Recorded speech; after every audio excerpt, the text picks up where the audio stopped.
Ooh, how's it going? Oh my God.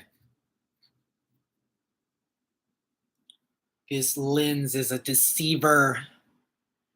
I'm a 33-year-old man,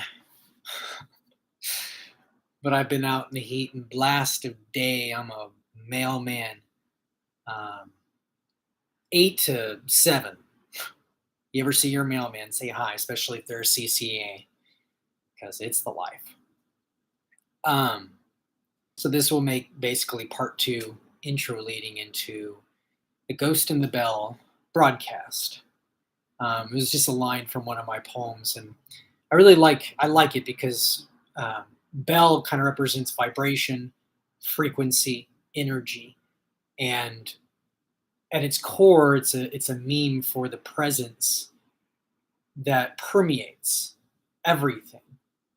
And because water is an intercellular memory, it contains the memory of lifetimes over, and being that we are so much water, we are also like flash drives, memories that can become accessible. And I think we can see this and welcome this through the guise and mediums of art and all visual landscapes that art comes through. Also, writing. And writing plays a really interesting role in my life. For about 13 years, I've been taking myself seriously as a writer. I've begun this journey as a poet. I went to Wichita State University to study, largely the Anglo-European canon. But for the last 3 years-ish or more, I've been really kind of dedicating myself to the diaspora writers, especially Aimé Césaire, Jay Wright. I'm very solar punk too. Octavia Butler really just Pattern Master series, and in particular the Lilith trilogy, really informed my novel writing.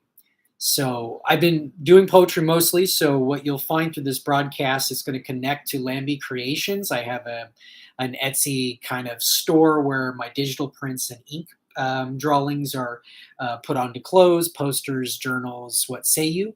But it also will link to my Instagram and other medium platforms at some point. But I'm right now currently, as of July 5th, 2023, working on a prequel novel called The Neon Plateau. It's been developing for about 3 years-ish, but it's set after the apocalypse, essentially. And Octavia Butler's Lilith trilogy did that too. It was building off from the apocalypse, but into a really, really interesting angle. And she really informed me in this idea that the planet, that this Earth can be something more than just a stone, that perhaps it's something interstellar, a ship, but that'll come in time. But my poetry is and we've heard this in the European canon, the muse. And what you'll see me is I will explore the architectonics, the structure of what language and voice is as experienced through the guise of a writer and a poet who's very serious about it. And so what you'll find in this broadcast experience is going to be my poetry. So I'll have a collected poems from 2012 to 2017.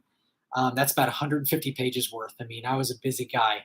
And then that will lead into my trilogy series that started around 2018, leading with Marvy the Asteroid collection of poems. Then Myths for Proposed Now into about 2019-ish. And then Interstates, which I basically wrote between 2020 and 2021. And this is a very hyperbolic, dense, esoteric book of poems because they play in part to a sense of I'm channeling something. And as well as I start to examine what are the layers within democracy as seen in the judicial system. And just the simple act of a pen and paper, you can conduct a ritual in a hallucination over a whole millennium. And that's what the writings of the Declarations were.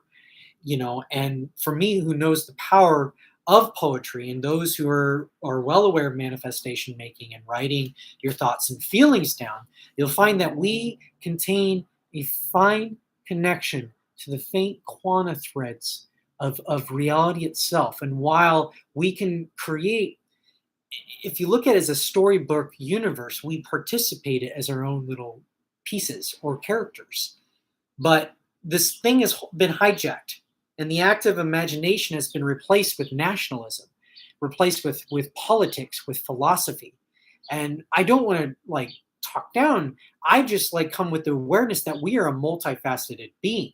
We from trauma and shock intergenerationally, we recognize ourselves as a fragmented psyche and playing upon multiple aspects of ourselves or archetypes. That's why when you Netflix binge or Prime, if you really want to examine into the characters that you really liking, like Shameless, the ninth season, if I broke it down, I can connect it to different aspects of me. The lustful one, the angry one, the sabotager, you know, and I've been doing this largely since 2000, about 2018. I met my Sufi teacher and my mentor, my life coach for life out on Whidbey Island, and she studied with the greats in India. And she particularly opened that world of awareness of the body. This is a time for a therapy renaissance and a somatic holistic renaissance, in which we can invert the Star Wars mentality and industry and colonialism into a somatic, holistic, intercellular voyage.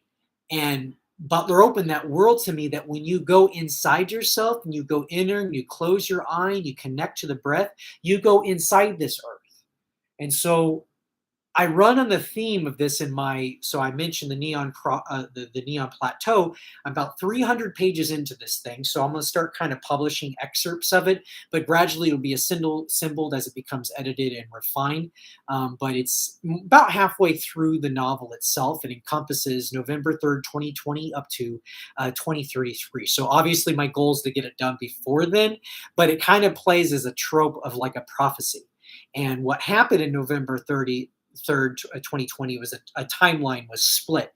And so yours and I's right now, the readers, and that story split into two realities. So the book became that reality, and you, the reader, are the reality that still existed in it.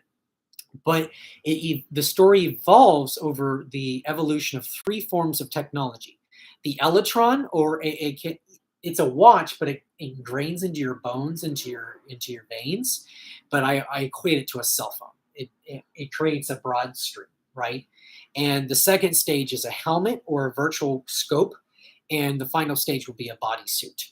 And the whole idea of this is this is a purging and exorcism novel for the dismantling of the colonial techno-fascist collectivization that is occurring of this attempt of creating some kind of Star Force enterprise that was hallucinated and ritualized into reality thanks to the sci-fi age, and really the creation of the Manhattan Project, if you will, and the creation of the nuclear bomb.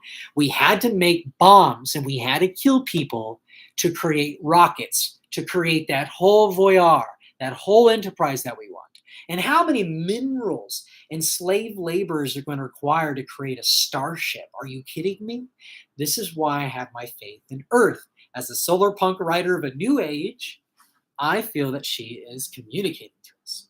And so that this is some of the themes that are going to run into this Ghost in the Bell broadcast. And ghost is not to say that this ghost is dead. It's a presence living in the vibration and frequency. And this presence is the creator. It is the creator.